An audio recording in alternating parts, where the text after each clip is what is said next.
If you're scared of failure, you're scared of progress, because in order to progress, in order to move forward, you have to fail along the way. Now, when we talk about things like day trading, we talk about, the markets in general, investing, so forth and so forth.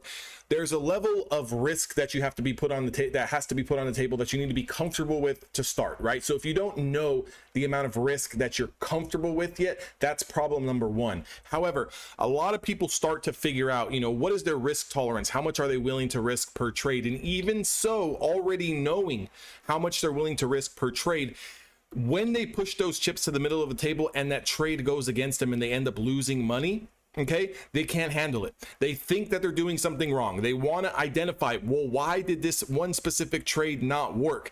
It's not about this one trade. It's not about what you did today. It's about the next 1,000 trades. That's why I tell my traders, each and every single one of them, work in a series of 20 trades and let's reanalyze the P&L, the mistakes that we made over the next 20 trades. This one trade doesn't mean anything. This day doesn't mean anything. This is one block in a whole freaking pyramid that needs to get built. There has to be a level of foundation. Why do you think the pyramids are wide from the start and then they start getting narrower and narrower towards the top? You have to have the base. You have to have the foundation. Now, a lot of people are scared to even invest in themselves. And what that means is you're not investing in your education. You're not investing in getting in around the right people in order to learn how to do this right. You're not investing in the right courses. You're not investing in the right time spent on back testing. You're not investing in the right amount of discipline in and outside the charts. You're not investing in anything. You're showing up to the markets. You're hoping that something, you're throwing spaghetti at the wall and hoping that something sticks. That's exactly what you're doing. When you really look at it, you can take a doctor or a lawyer, for example. You have to go to school for 7-8 years sometimes. Then you have to do an internship. That tuition is going to cost you $250,000. People have no problem going ahead and spending 7-8 years plus another 3 years residency, doing something 10 years just to make $100,000 when they come out. Sure, maybe you start to make $200,000-300,000 after that. But again, the barrier of entry is steep to get in that. You have to have a lot of student loan debt. You have to have a lot of time invested. So why is it that you come into the markets and think that 1-2 years, maybe you put up a few thousand, maybe you put up 10,000, maybe you only put up 1,000? Why do you think that the barrier of entry is so low in this business? Because the majority of traders, the majority of people that step into this business fail. And the average lifespan on a trader, especially a day trader, is 1 to 3 years. If you manage to make it past 3 years, either you're still stuck in the same place or you finally have found a level of consistency that's bringing you in profits. This is also one of the only businesses besides sales, the only businesses that has such a low barrier of entry, but with a huge and high return. You can start making $200,000-300,000 within 2, 3, 4 years after learning the skill set. Not a lot of industries you can do that. Most industries you're going to be capped at a specific amount. This industry, and also with sales. So again, if you have that type of mentality where you can do sales, I would recommend doing the sales route. Instead of doing the trading, because with trading comes a lot of mental discipline. It comes a lot with mental toughness. There's a lot of stress. There's a lot of pain. Now, the same thing can be said for any type of sales business. Of course, you're going to have peaks and valleys and highs and lows. You're not always going to make the same amount of money each and every single month, each and every single quarter, each and every single year.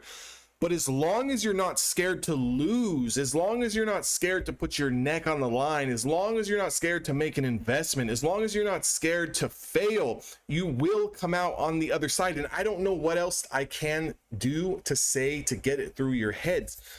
Most of you guys, I work with traders, and I've been working with traders for years now, but I see the same common issues. A lot of fear, a lot of greed, a lot of lack of discipline, a lot of wanting to understand the exact reason why this trade didn't work. Listen, nobody knows why your trade didn't work. Did it look good? Maybe. Did it look bad? Maybe. Did you stop out correctly? Maybe. Did it have potential to move up? Maybe. This business is all about probabilities. The moment you start to understand that not every 1, 2, 3 trades is alike, no matter if it's the same strategy, no matter if it's the same stock, every individual strategy or every individual trade is unique, even if it's the same strategy. So again, what do you really need to focus on? For one thing, you need to focus on yourself and your mind and your discipline and your emotions first. The next thing would be position sizing. The next would be which instruments do you want to trade? And then after that, it's all about the discipline and the repetitions of doing the same thing each and every single day, right? Regardless if you're coming into this market with $1,000 or $100,000, it doesn't really matter. If you can't make money with $1,000 and be profitable at the end of the month, you're not going to make money with $100,000 and be profitable at the end of the month. Now, obviously, if we're talking about someone with a $100,000 account versus a $1,000 account, of course, the $100,000 account should make more money. It should bring in more of a return at the end of the month. You'll probably be able to take more trades. There will be a little bit more of a barrier of comfortability because you have that extra cushion versus someone who really needs to get on a winning streak now and or keep their losses very, very small. You have to also understand, what is a realistic expectation based on the amount of money that you're putting up. So if you're playing with $1,000, I would say that maybe you're looking for anywhere between $30 to $100 in profit. Now, the reason being, if you're playing options, a 30-cent move, a 40-cent move, 50-cent move, a dollar move is very, very nice. You could always add a zero to that, meaning 10 contracts, and that number would go up from 30 to 300, from 40 to 400, and so forth and so forth. But also what comes along with sizing up is those losses also become a lot bigger as well. So if right now you're taking a 30, 40, $50 hit, those hits could be $300, $400, $500.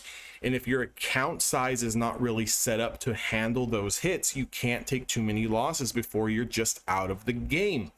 So in the beginning, you really need to invest in education and a mentor and a coach and a community into whatever it is. It could be just investing into yourself, yoga, meditation, exercise, a hobby outside of trading that is going to allow you to have a much more clear emotional stress level, pain level when you come into these markets. Because if you come in with a super overzealous competitive attitude where you don't feel that you're wrong and or you're a very meticulous person when it comes to, always wanting to be right. I mean, how many of you people know there, and it might be you, but how many of you people out there know someone that when you're in a conversation with them, they always have to be right? They always have to have that last word. They always have to find the reason for justification on something. Now, again, you want to be meticulous with your stop losses. You want to be methodical when it comes to taking profits, but you don't want to be in a place where you think that nothing can be wrong if XYZ boxes have been checked off. Does that make sense? I want you to really think about that. If the setup is clear, and there's room in the trade and you execute perfectly and the trade doesn't work, that does not mean you go look for a million different reasons as to why it failed. It doesn't mean that your strategy sucks. This market is unpredictable. I don't care if it's a bull market, bear market, sideways market, distribution market, it does not matter. The stock doesn't have to do anything. All you're simply doing is having an edge that's giving you a little bit of a slight advantage to be able to make some money on a particular trade when you push your chips to the middle of the table. And if you don't understand that this trade could fail, but the next trade could be a home run, you won't be in this business too long. Because while you're trying to figure out why the last trade didn't work, and now you're stuck and you're confused and you're angry and you're scared to put your money on the table for another trade, hence missing the next real move, now you kind of have put yourself through this twilight zone of trying to figure out what's going on, because every trade you take loses, the next trade you didn't take wins.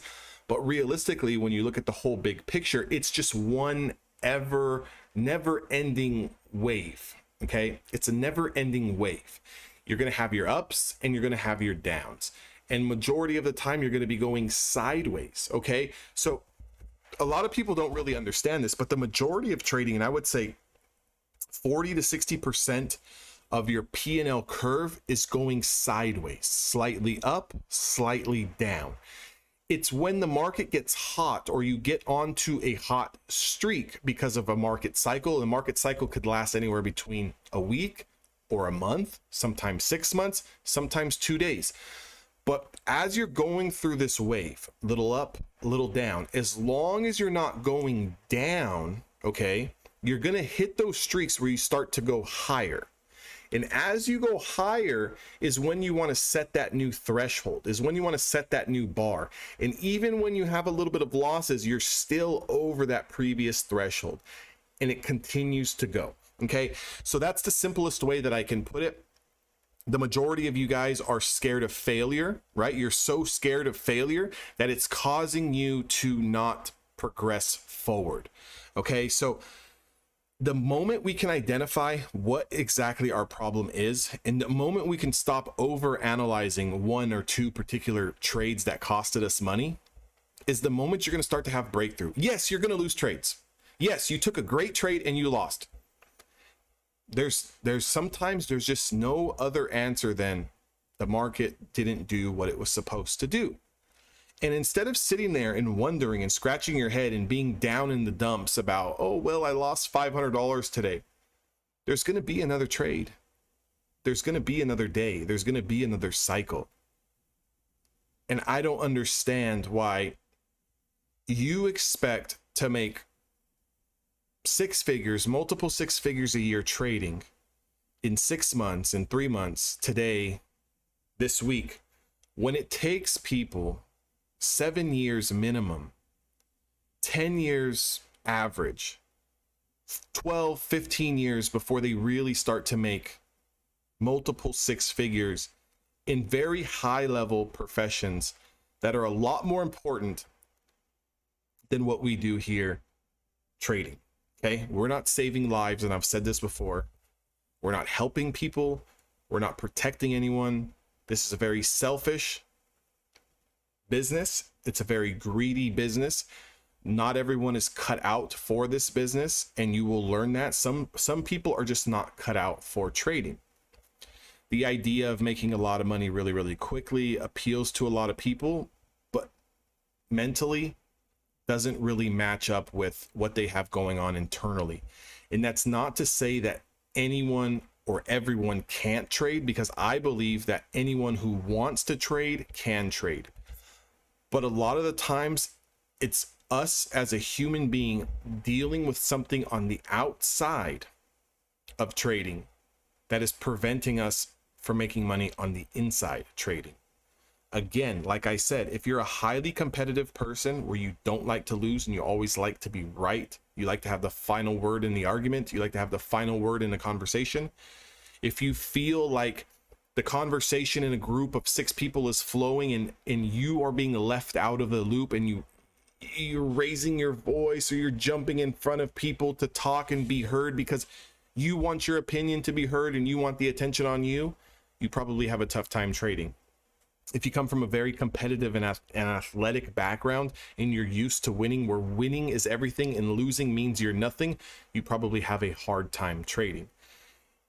And it's not to say that you can't reprogram yourself, because it took me a long time to reprogram myself. I came from where I was just a highly competitive person. I don't like to lose. And I felt that if I was doing everything right, then everything right should be going for me. And when I realized that that's not how you have to look at this business, is the moment I started to relax, I started to breathe, I started to accept failure, I started to accept losses. I worked on my stress levels outside the charts, whether it was working out, whether it was picking up a hobby, whether it was hanging out with friends, doing something else. I figured out how to decompress myself outside the market, so each day I attacked it as its own individual day. And I looked at the overall week as its own individual week. And sooner than later, I was stringing together winning months, quarters, and now years of trading consistently. Meanwhile, that slow equity curve and that wave higher has allowed my account balance to grow and allowed me to take more size on positions. So now, even from 2 years ago, 3 years ago, where a $200 to $500 trade was a great trade, now I can capture on a good day $1,000, $13, $1,300 on a good trade.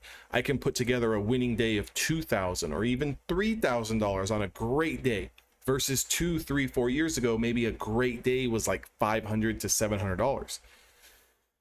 It takes time. It takes time. And as human beings, we need to understand that there's a couple of things in this life that we can't control. One, for how much time we're given on this planet and on this earth, and two, for time passing by. You can't stop time, and you can't figure out how much time you have left.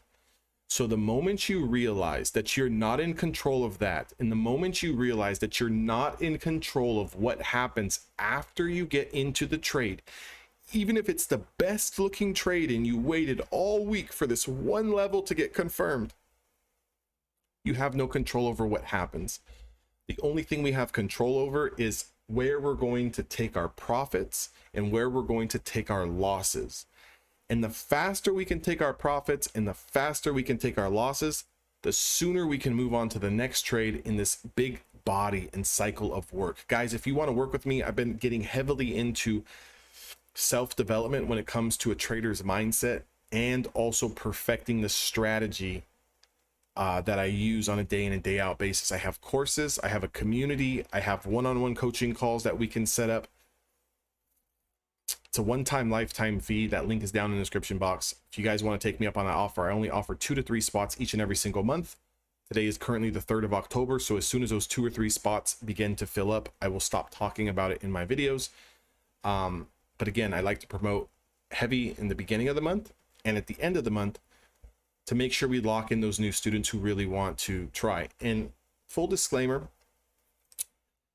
I enjoy what I do, right? Like I really do enjoy it, because not only do I love to trade, like I like the business of trading, I really love working with people, and I love pushing myself to be able to see, can I help people? Because I believe that I can. I believe that I help myself, I can help others. And if I can do it myself, which I didn't go to school for 10 years, I didn't, I'm not saving lives, but I know what it takes to be successful as far as what it comes to your self-development as a trader. I can give you techniques, I can give you strategies. It doesn't mean you're going to make money until you really figure out yourself and what makes your clock tick.